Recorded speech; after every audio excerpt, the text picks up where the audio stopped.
Good morning, children. Today we are going to continue with the same lesson, India climate, natural vegetation and wildlife. In the last video I explained you about the evergreen trees, evergreen forest, rainforest and the deciduous forest. Now today we are going to study about thorny desert forest. Now thorny desert forest in dry areas of Rajasthan where rainfall is less than 50 centimeter. So where we find thorny desert where the rainfall is very less, that is less than 50 centimeter. This you have to learn. Then the vegetation turns into scanty scrubs or bushes and is called thorny forest. Because why it is known as a thorny forest, because the leaves or the bushes, it turns into scanty scrubs or it turns into thorns, so that's why it is known as thorny forest. Some important trees over here are like acacia, babul and kikar. You have to learn these species name also. These trees have long taproot, small leaves and thorny branches. So they have small leaves. Why they have small leaves? So that the number of stomata on the leaves are less and the water loss will be less due to that. And the thorny branches are covered with thorns and long taproot. Why the roots you find that long? Because the roots, they go deep into the soil in search of water. So over here you find these kind of trees. These trees are an important source of wood, tanning and dyeing material, cactus or katha, katachu or katha, etc. So these you have to learn. So you have to learn only that much. One can find thorny vegetation all through the Thar desert. And where you can find the thorny vegetation? That is all through the Thar desert, the leeward side of the desert plateau, and in large part of Rajasthan, Punjab, Haryana, Andhra Pradesh and Gujarat. Now come to the next type of forest, that is mountain forest. Those forests which are found on mountains, they are known as mountainous forest. In mountainous areas, the change in temperature with altitude give rise to different types of vegetation. As the height increases, the type of vegetation also becomes different. Thus the vegetation on the mountains vary from tropical to alpine. So you will find different kind of vegetation on the mountainous area. The Shivalik at the foothills of Himalayas. You know Shivalik ranges at the foothills of Himalayas. It has a cover of tropical deciduous forest. So near the Shivalik hills you will find tropical deciduous forest. Above lies the subtropical deciduous forest. And when you move up at the height, then you will find subtropical deciduous forest of oak, chestnut and cheer. At higher altitude, these are the belts of coniferous trees. You will find coniferous trees. Coniferous trees here means the trees which are in the form of cone, as I am making here. So the means branches are towards the downside. And here in deciduous forest, what do you find? You find branches upper side, like this, these kind of trees you find, but there the branches are towards like this. And as which above this belt at higher altitude, these belts of coniferous trees. So this is coniferous trees. Pine cedar, example of coniferous trees are pine cedar, silver fir, spruce and deodar. Above this belt, birch and rhododendrons dominate the forest. And when you move up above that belt, then you will find the belt of these other different kinds of plants, which finally give way to alpine. Vegetation of low bushes and small grasses due to lesser amount of rain and lower temperature. You find low bushes, small grasses at the top of it. Beyond 3,350 meters on the uppermost mountain ranges, there is no vegetation. And when you reach up up, when you go or much more at the height, then you will find there is no vegetation. The mountain peak is covered generally with the snow all through the year. This level is known as the snow line. I hope that you have understood. Now in this video we continue with tidal forest. Tidal forest, all major rivers of India form deltas. Now where do we find tidal forests?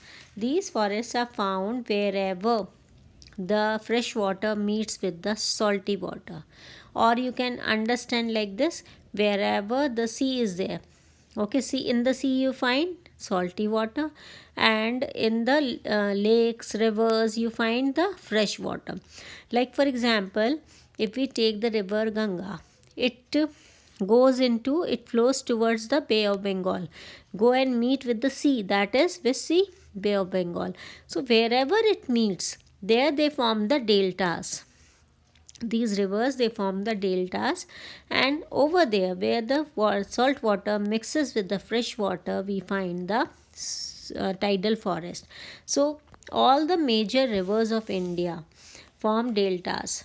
All the major rivers like river Krishna, river Godavari, river Kaveri, river Narmada, Tapi, all the major rivers, Brahmaputra, river Indus, all these major rivers, they form deltas when they enter the sea or the ocean. At the delta, the fresh water of the river gets mixed with the salty water of the sea during high tides. These deltas give rise to a forest named tidal forest. Trees of tidal forest can survive both in fresh water and in the salty water of the sea. So this you have to learn. This part is important. Tidal forests are found in India in two major regions. One is the near Ganga Brahmaputra delta, and the deltas of river Mahanadi, Godavari, Krishna and Kaveri rivers. Forests of Ganga Brahmaputra delta are known as Sundarbans. So these forests, they are known as Sundarbans. Why they are known as Sundarbans? Bans, you know, forest, and Sundar.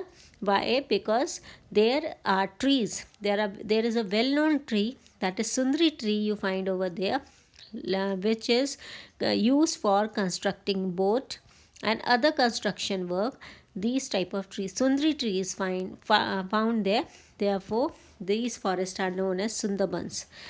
Tidal forests of Sundarbans are formed on the leeward side of Ganga Brahmaputra delta. The Sundri tree is well-known species of mangrove forest. And what is the other name of tidal forest? That is mangrove forest. Sundri tree have stilt-like supporting roots which remain underwater even during high tides. Why it is necessary? Now the next topic is, why is it necessary to protect forest? Because we get so many useful things from forest. Now what do we get? We get life-saving things from the forest like oxygen, nuts, fruits, wood, fodder, medicinal plants, herbs, lac, honey, gum, etc. And forest also support wildlife.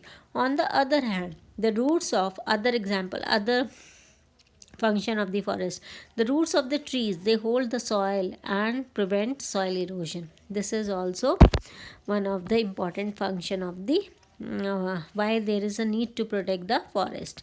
Then despite all these advantages, the existing natural vegetation of the northern plains and the southern plateau is being cleared for centuries for cultivation, grazing and for obtaining fuel.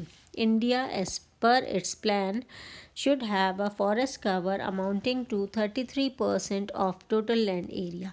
However, due to rapidly growing population, there is an increasing demand of land for agriculture, industries and for expanding towns and cities as well. So in India we have only how much percentage? Total 33% of the total land area is covered by forest, because population is increasing and there is a demand for agriculture, for growing, for industries, for houses, all these things. As a result, we are now left with 20.64% of forest cover. That is an alarming situation. The government started a plantation program that is known as Van Mahotsav. Why they have started? Because now we are destroying the forest. To reduce global warming, Due to deforestation, trees are planted in large numbers to increase forest area. All wastelands are brought under plantation. In addition, both sides of the roads and hill slopes are being planted with trees. Strict laws have been made against illegal felling of trees. So now government also has taken certain steps in order to stop felling the trees. And the government has made some forest reserve to conserve forest. They have also announced awards such as Vriksh Mitra to promote plantation of trees and prevent deforestation as well. And the environmentalist Sundar Lal Bahuguna has earned great fame as he has contributed significantly to stop deforestation. Children, in this video we are going to study about wildlife of India. India has a rich and varied wildlife. There are, just like natural vegetation, we have so many type of different trees are there. Thorny forest are there, tidal forest are there, evergreen rainforest are there which can reach up to 40 meter high. Deciduous forest are there. Then we have mountainous type of forest. So in the same way we have different kinds of wildlife in India. India has rich and varied wildlife. There are thousands of species of animals and a large variety of reptiles, amphibians, mammals, birds, insects, worms which dwell in the forest. Most of the large animals have greatly reduced in number. Lions survive. Where you find the lion? That is in the Gir forest of Gujarat and Saurashtra. The leopards are found in the jungles of Terai, that is Assam, Myanmar border, and Madhya Pradesh. Hyenas, cheetahs, and jackals are widespread in the forest of North India. Elephants are found in the West Bengal, Assam, Madhya Pradesh, Karnataka, Kerala, Tamil Nadu, and in Terai region at the foothills of Himalayas. One-horned rhinoceros in an endangered species. It is confined to the protected areas of Kaziranga Forest and Manas National Park of Assam. The one-horned rhinoceros can also be seen in Jaldapara Wildlife Sanctuary in West Bengal. So here there is a map given of wildlife. So we'll mark, I give you about this map also, what you have to mark, then you mark it. Then the next is next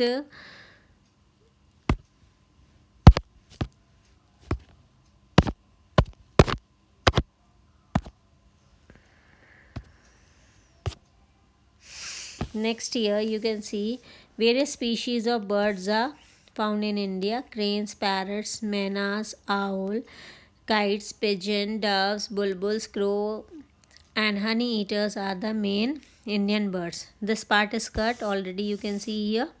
This part is cut, and now the next is here you can see this part is also cut. Vultures, you have to learn only this part, that which kinds of animals are there. Vultures, kites are found in large number in India. They are very useful as scavengers. Many migratory birds such as pelicans, Siberian cranes, flamingos, curlew and storks migrate to India in winters and return home in March. The Bharatpur Bird Sanctuary in Rajasthan is one of those Indian bird sanctuaries where some of these migratory birds appear in winters.